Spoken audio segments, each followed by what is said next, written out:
Girls, you have a new friend. This is Anandi. She will be joining us from today.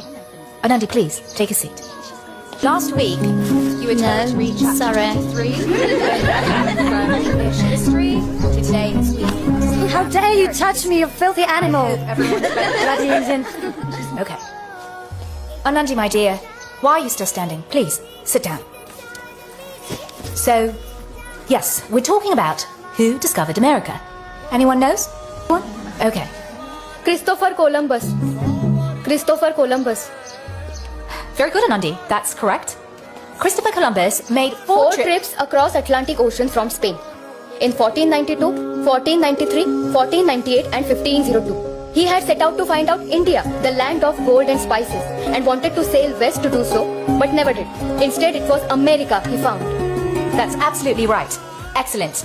I'm impressed, Anandi.